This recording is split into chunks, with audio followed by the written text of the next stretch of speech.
When they attack black people after they've been murdered, when they did absolutely nothing wrong, you're pushing us to the limit. And what do I mean by that? You're asking us to talk about history, the history of the South. This is in Georgia. What happened in Georgia? There were savages in Georgia. It was the ancestors of the white right-wingers. They were absolute savages. They murdered people. They lynched people. They raped people. They enslaved people. They took babies from their mothers and sold them as property. You want to talk about savages?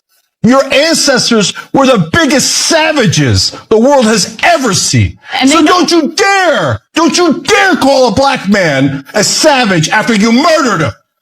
Don't you dare do that. I'm so sick of African Americans being called violent when the world's worst violence was done to them, not by them, to them, not by them. For God's sake, you want to do racist stereotypes? If it fit anywhere, and it doesn't, but if it fit anywhere, it would certainly fit white right-wingers of the South, who has hundreds of years of history of being savages. Savages! They snatched babies, and they sold them as property, and they raped their mothers. Savages! That's what they were. You want to talk about stereotypes? Screw all of you who still defend that Confederacy. That monstrosity. Anyone who defends that is a barbaric savage. That's why they don't want to teach American history in public schools. That's why there's been a strong orchestrated effort to prevent the teaching of anything that you just mentioned right now. Because, hey, God forbid that, children learn about the real savages in this country's history. So the history of the United States is one of white supremacy. Started with slavery, continued on through even after the Civil War, where white people could kill black people with impunity. Thousands of black people lynched, often while law enforcement looked on or even participated. On through Jim Crow, which was sort of institutionalized, by law segregation, especially in the Deep South. But all of that racism has also created a wealth gap between white people and black people. And in spite of a very short time period where, America actually tried to remedy the negative impacts of our racist past, black people remain sort of behind white people in terms of wealth, family wealth especially. Anyway, a recent study by some Harvard researchers shows that in some cases, poor black people have advanced faster economically than poor white people. The really interesting thing about that study to me is that in those cases where black people were advancing in those communities, white people advanced faster as well. In other words, poor white people didn't fall as far behind when black people advanced. And that just is a very simple truism of economies. When the economy is improving and the economy is good, it benefits all people. And it's really important to remember that. It's really important to not fall into this trap of white resentment. And it's really important to realize the history of this country and fight for justice for all of us. It has always been racism with these people. I need you to understand that the Civil Rights Act was only passed 62 years ago. The average age of the House is 57. The average age of the Senate is 64. The average age of the Supreme Court, which just dismantled the Voting Rights Act, leading to these map redraws disenfranchising black voters across red states, is over 65. The president was damn near a grown man when the Civil Rights Act was passed. The same guy who took out an ad advocating for the death penalty for the Central Park Five. Half these people in power are older than the civil rights legislation in the US. And do you think everybody just changed their minds and got along after it was passed? No. Businesses in the South shut their doors rather than serve black Americans. Public spaces like city and county pools closed down rather than integrate. Public schools shut down rather than integrate. You had shootings on public beaches in places like Texas, mob beatings in places like Georgia, police beatings across the country. We've had lawsuits about desegregation all the way up into the early 2000s in places like Texas. In the wake of Katrina, you had white people just taking pot shots and shooting at and killing black Americans in the street just for being outside and calling them looters. You've got people being found hanging from trees in modern times. We've got the media calling one group of people rioters and another group of people doing the same thing, but maybe even more violent, peaceful protesters, or just going on a guided tour. It has always been about discrimination, subjugation, and opportunity for a specific group. And to the women who voted for this, do not be shocked when the voices calling for an end to the 19th Amendment, which are on your side, start to get louder. Do not be shocked if a court case comes down the pipe and this time it's aimed at you. Because again, it's liberty, representation, and opportunity for one group. Just look at their slogan. First of all, America has never been great for everyone.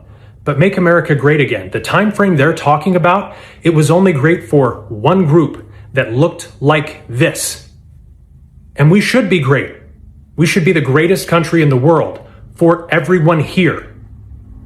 But unless we get these people out of power and undo the damage they have done, we never will be.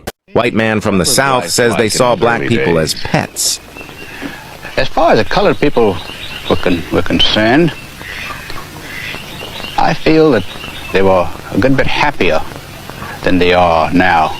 They had less in the way of material things.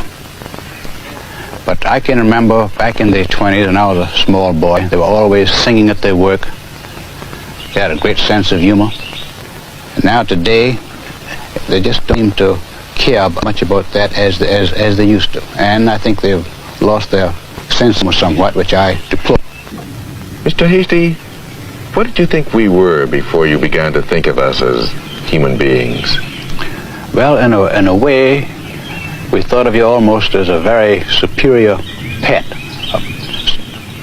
Something, or rather someone, we had to take care of. Because we had to do so much of their thinking for them. We had to do almost everything for them except living their own lives. Anything outside, we had to do for them. I have trouble telling. I have trouble telling this story. Everybody was black. Except for one seat, there were no seats, and a black lady was sitting beside that seat. And this lady said, I'll never forget it. She said, honey, you can sit right here. And she patted the seat. She said, honey, twice. Honey, it's okay. You can sit. Elaine, I sat in that seat like this. I didn't move a muscle for 3 miles. I got off first. I went home. I didn't tell my parents I'd sat by a black woman.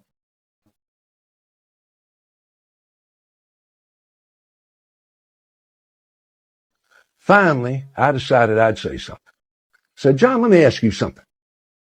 How come black troops in World War II fought so miserably? They surrendered. They didn't fight very hard. He said, Frank, where'd you hear that? I said, my father told me that. Now, John could have said, your father's an idiot. If he had said it, the conversation is over. I never would have gone anywhere. He didn't say that. He said, Franklin, I don't think you and I know enough about that to discuss it intelligently. Saved my face, saved my father's face. He said, but let me ask you something. You have anybody fight in World War II? I said, yeah, I had 2 uncles. One was in the Philippines. One was at Pearl Harbor when it was bombed. He said, is that right? He said, I did too. I had 2 uncles fight in World War II. I said, great. He said, you know where we eat lunch? I said, you don't eat with me. He said, that's right. My uncles and I, who fought in World War II for freedom and justice and pursuit of happiness, we get on a bus and we ride 2 miles out of town to eat lunch because none of the stores we shop in will let us eat. And my stomach got tight and I didn't want to hear any more. He said, did you go to the bathroom? I said, yeah, I go to the bathroom. He said, where do you go? I said, I go anywhere I want. He said, Memphis and I, we get on a bus. We ride 2 miles out of town to go to the bathroom because we can't go anywhere. I listened for the rest of the 3 hours. When I got to my dorm, I lay down and cried. I sobbed for 3 hours. Next day, I went in and talked to the dean of men. I said, it's crazy. We're studying English and math and science. And right across the street over there, we got people, citizens we don't even know. Black Americans originated from Africa, right? I thought so. So I've been posting a lot of videos about the experiences of Black Americans in U.S. history. And I've been getting a lot, the reason I'm making this video is because I've been getting a lot of comments that are saying, no, actually, Black people are indigenous to the United States, that they were here in this land before Europeans came. What? So I naturally did what one does. I asked chat, and chat says, if you don't have these yet, you're going to need them. Chat says, analyzing the statement, Black people here are indigenous. What's accurate? Some Black Floridians have indigenous ancestry, particularly through Black Seminole or Maroon connections. They may identify as Afro-Indigenous, and some of their communities are reclaiming that identity. Maybe that's where some of the comments are coming from. What's inaccurate? Claiming that Black Americans here are indigenous as a general statement ignores the central origin of Black Americans descended primarily from Africans brought via the transatlantic slave trade. Okay. And it added a section here because chat knows me so well by now. How to navigate the conversation respectfully. Chat, you know what I need.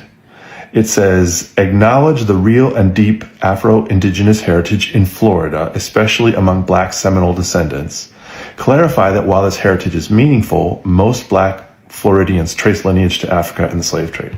And then it says, of course, consult peer-reviewed articles, local archives, and books that provide nuanced histories. So there you go. If you're someone that knows about this, in a credible way from primary sources or other really good information, I'd love to know. Just absorbing the horrifying history of slavery and its legacy to this day as a white man, this is an interesting part of this history that I didn't know, and I'm just really interested in. So feel free to share any thoughts that you have. U.S. churches were full-fledged stakeholders in slavery.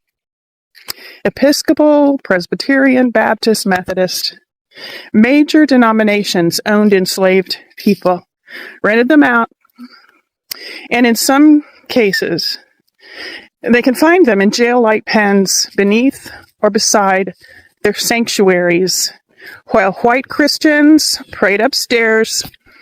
Black men, women, and children were shackled below, treated as inventory instead of human beings. Now, it was common for enslavers to require their slaves to go to church so that they could learn about being a humble slave to their masters.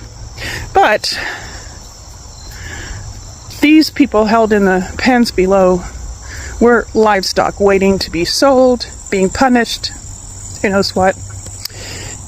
Georgetown University's Jesuit priests sold 272 enslaved people in 1838 to pay off school debts.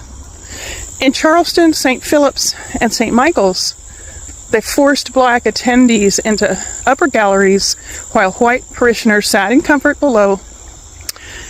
Methodist ministers in the South regularly enslaved people as personal property. And of course, many ministers in the South enslaved people as personal property. Southern Baptists split from Northern Baptists in 1845 for one reason: to defend their right to keep enslaved people.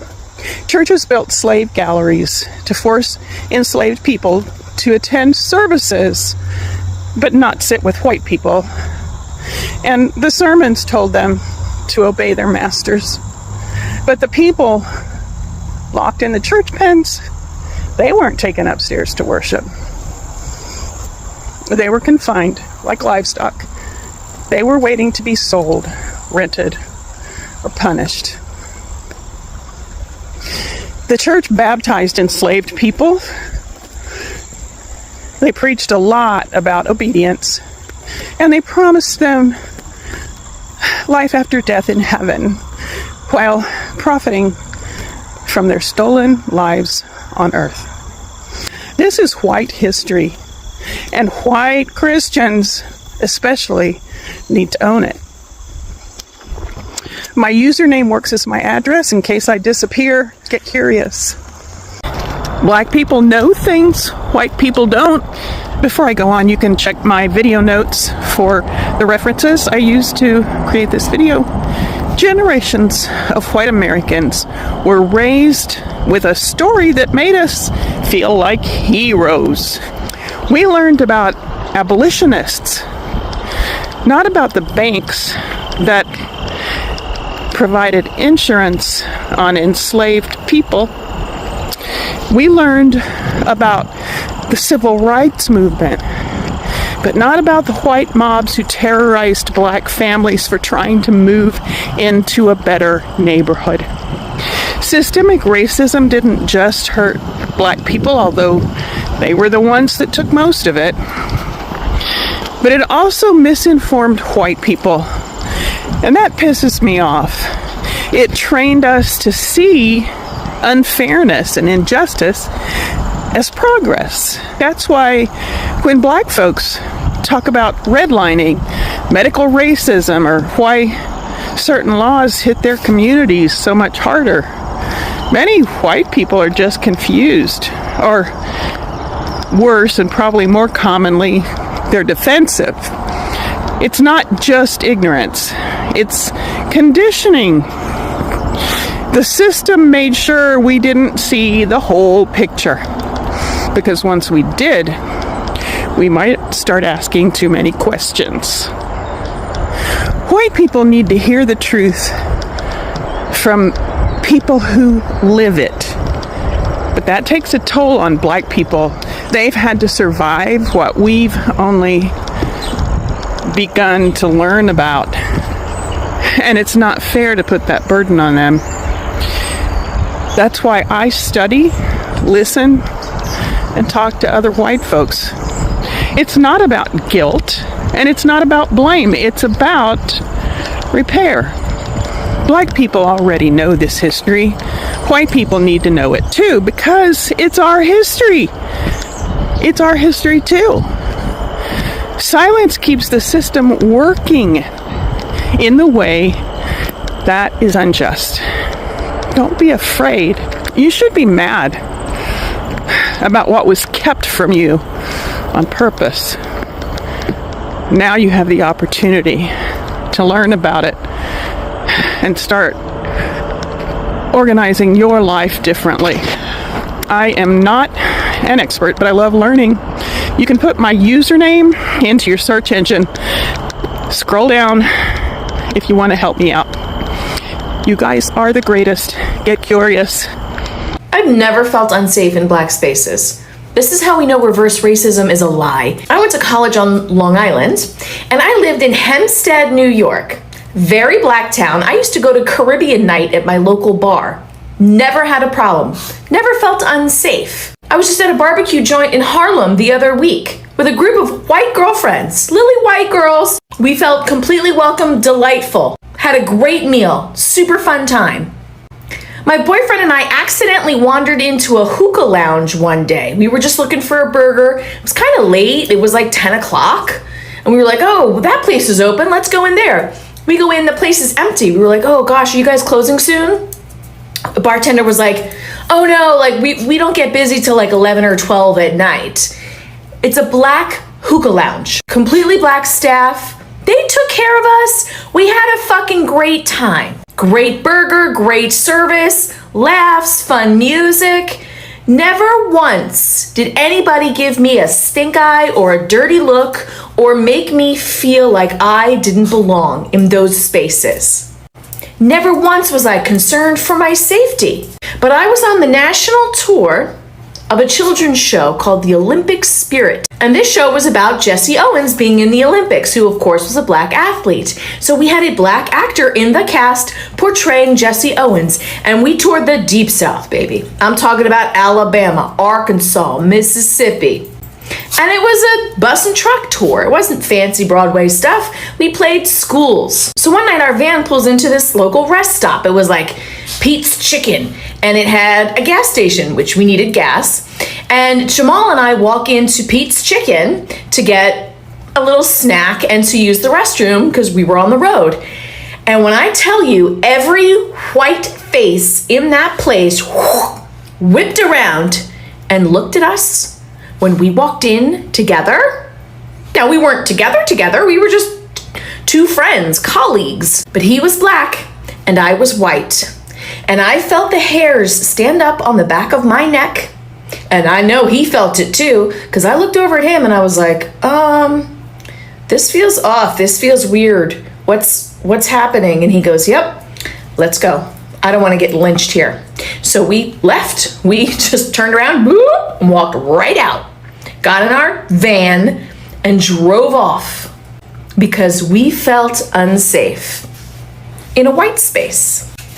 The only time in my life I have felt unsafe was in a white space because they identified me in proximity to a black man and they did not like it, and I felt it in my bones. That was a formative experience for me.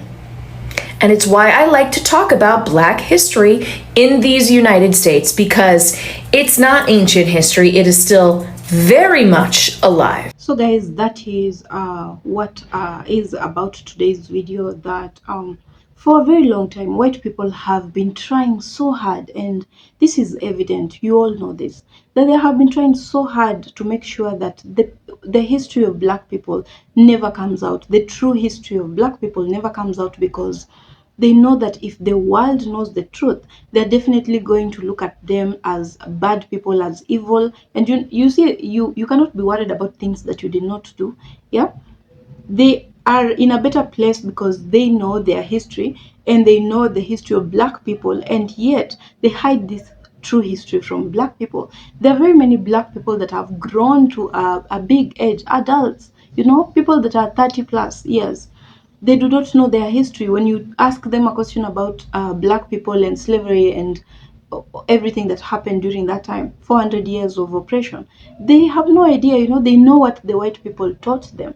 And if you're clever and brave at this point, you do know that that is how systems operate, that they are going to hide the true information about something so that you grow up never knowing anything, not knowing the truth, not knowing your own truth. You know, it's okay for someone to hide something from you, but they should not hide the information that is very vital to you, very important information to you as a person. You know, this is basically them hiding from you who you are. Yeah. And they do not have guilt doing that. They have done that for many, many years. Black people have gone through slavery. You know, those are not times that people even want to remember, because it's a lot of pain, a lot of suffering, a lot of families breaking, you know, a lot of torture that people endured, Black people endured, just because they were Black. You know, they were taken from Africa, they were brought to America and put into a lot of trouble because they are Black and they were to be used as objects. Yeah. Now, that is the kind of history that white people have. White people have been known for a very long time for, you know, oppressing others, oppressing people from the other races, and sometimes even their own. You know, they have eaten people. And, you know, when we start talking about things like this, look at genocides. Yeah, they have taken an active role in genocides. They have done a lot of crazy things. They have eaten human beings. They have treated human beings as if they were animals, as if they were, you know, the most useless thing on earth. They have done that to Black people. And yet they know that, and they do not want to expose it so that the world looks at them some type of way. They know the consequences of that. You do not expect, after you've harassed someone for 400, 500 years, and then you come out and you want them to look at you as if you're some god, you know. That's why I have a big problem sometimes when these people are the same ones that are preaching the gospel, you know. How do you preach the gospel of love? For me, the Bible and everything Christianity is really just about love. And you cannot teach me about love if these are the things that you have done. First of all, you need to apologize for what you have done, and then make sure that you have settled with these people that you so much wronged, so that you are in a better place when you're now talking to them about love. It makes sense. Yeah. Now, black people have talked about reparations. We have seen this in a couple of videos that I've made here. Black people have talked about reparations. They do not want to listen. They do not want to hear it, because that automatically means that they are not willing to make things right. They're not willing to make amends. They're not willing to bring the unity they keep talking about. You know, they keep complaining that black people, you know, they do not want to come together with white people so that they make a strong, good society. But you do not expect people that you have tortured that much to just, you know, from nowhere take an apology, a written apology of we are sorry, you know, we're sorry it happened. That's not an apology. An apology, the best apology is changed behavior. If someone has wronged you, and for instance, what they did with slavery and the 400 years of oppression, this is someone that has wronged you in the worst ways possible in this world. They have killed your people, yeah? So the best way that this person can apologize to you is not through words, yeah? They have to make up for you, you know, because you have suffered the consequences of that. You continue to suffer the consequences today, and if nothing changes, your generations are going to suffer the same thing. Now, what black people simply ask is, why don't you settle this with us, so that from now on our generations are safe, our generations have what they deserved, you know, rightfully deserved, because they worked to make America what it is right now. Without the black people that were enslaved, America would not be the America that it is right now. Now, for you to just appreciate that and show the whole world that you are really ready to make amends and do what the black people are asking, the reparations issue, it's not supposed to be that hard. Yeah, it's not supposed to be that complicated, because we are not asking for things that are illegally, you know, acquired. These are things that black people rightfully should own. Yeah. Now, they do not want to hear that, and they know if they bring out the black history, the real black history, then many people will see the evil side of them. Many people will look at them a certain type of way, you know. Many other races will not believe them, you know. They will not ever trust them with anything that they do, yeah, because this is the eyes of the whole world looking. Now, for that reason, they keep hiding and just doing everything possible to make sure that they only teach white history. They have made a point to even influence that on the other African countries. For example, here in Kenya, we are taught American history, yeah, European history. You never have, for example, the African American history. I did African American history in when I was doing my masters in literature, but it was just something, you know, a little pinch of that, because now they do not want you to understand so much that they have done, because they do not have the face, you know, they cannot face you with the reality of what they did, you know.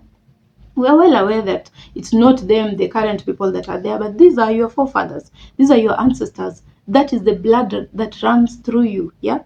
So you have to make amends with that, so that black people are also comfortable, they're happier, and they're okay existing in America. But as long as you keep torturing them, and when they complain, you talk about them being violent, talk about them being very, you know, they like to complain, they're very lazy, you know, all those things. They like to paint black people in the worst light possible. But now when you come to find the real case, you find out that it's actually them that are on the wrong. Now, guys, that is what I have for you as regards to black history and what people know versus what is the reality of it. And thanks to white people, for example, the ones that were in this video, who choose to stand up for the truth, stand up for justice, and just speak their mind on what they think and call out their own white people who are torturing and mistreating black people. It takes a lot for someone to stand against their own. For example, in this case, white people will hate you. White people will look at you as if you are a traitor, as if you are siding with black people. But in reality, people that are speaking all these things we've seen in this video, they're not actually siding with black people. Some of them might not even like black people, but they're just saying this because they know that this is the truth. They are standing for truth, for justice. That you just let black people be, let them live. They deserve that, yeah? So thank you so much for white people that choose every single day to stand up for justice, to stand up for the truth, and yeah, God will bless you for that. So guys, leave your thoughts in the comment section. Let me know what you think about this video. Let's interact. Let's keep interacting as we always do. If you have not subscribed to my channel, if you're new to this channel, my name is Furaha and I'm kindly asking you to subscribe to my channel. Let us grow the channel and make this information available to many other people. Share the video if you can, and like it, leave a thumbs up, leave a super thanks, I will see you in my next video, guys. I hope that you keep safe. Bye for now.